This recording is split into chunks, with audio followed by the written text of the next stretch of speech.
All right, we're going to briefly do an overview of Chapter 2, which is covering the state constitution. And as I mentioned, Texas, our constitution is much larger than most states, 9 times larger than the U.S. Constitution.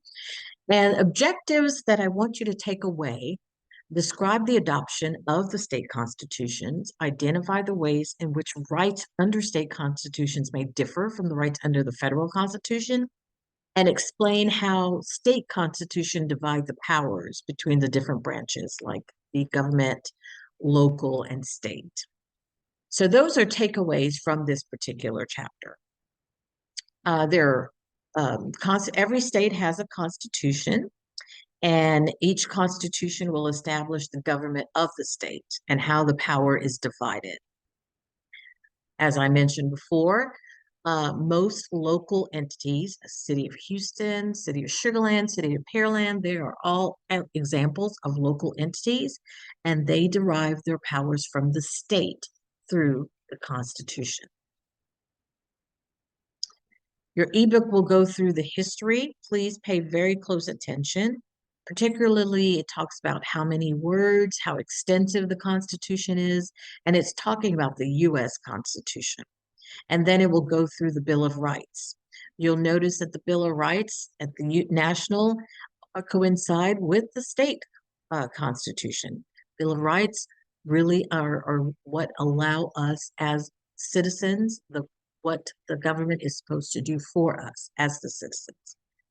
So as I mentioned, all 50 states have adopted some version of a constitution, and it divides the government into legislative, executive, and judicial branches. Particularly in the U.S. Constitution, Article 1 defines the power of the legislature. Article 2 gives the power of the president, which is the executive, and Article 3, the power of the judiciary. In the state and Texas Constitution, separation of power is explained succinctly. Specifically, it says the powers of the government of the state of Texas shall be divided into 3 distinct departments, each of which shall be confided into a separate body of magistrate, to wit, those which are legislative to one, those which are executive to another, and those which are judicial. In other words, it specifically says 3 branches. The legislative branch is considered the most powerful. It has all of the governmental powers not specifically and explicitly reserved to the other branches. The state's constitution typically will describe the lawmaking ability of the legislature. For instance, the number of legislatures that need to be in the chamber for a quorum. So how many senators do we need? How many representatives do we need? The vote majorities needed to pass different types of legislation, how legislative offices are chosen. And in Texas specifically, our lieutenant governor is the president of the session. So according to the Texas Constitution, our lieutenant governor, who is currently Dan Patrick, he has quite a bit of power.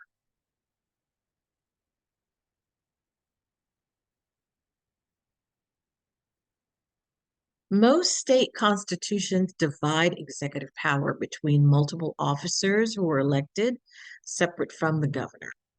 So, for instance, the governor will have a Secretary of State who he appoints. Governor Abbott appointed our Secretary of State, and our Attorney General is elected. The Attorney General is the lawyer for the state, and our current Attorney General is Ken Paxton.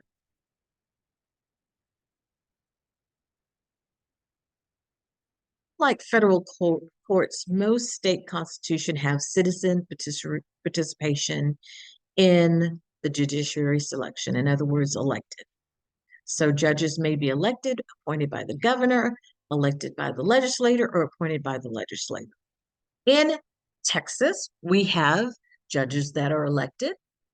If their vacancies are left unfulfilled, then they may be appointed by the governor.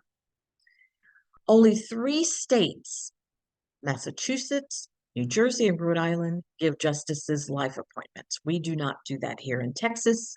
Our justices are elected. In Texas, we have a Supreme Court and a Court of Appeals. Those are the last courts of resort on the criminal and on the civil side.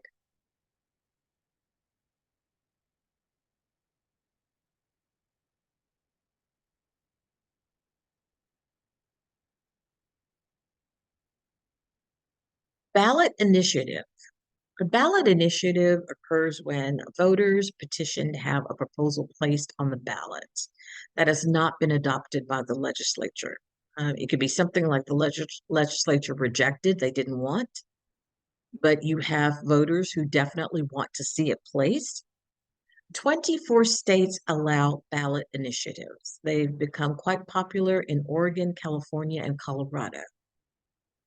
Most states that do adopt ballot initiatives do so through the constitutional amendment process. So, in other words, proposed by the legislature, and then it's posed on the ballot and ratified by us, the voters.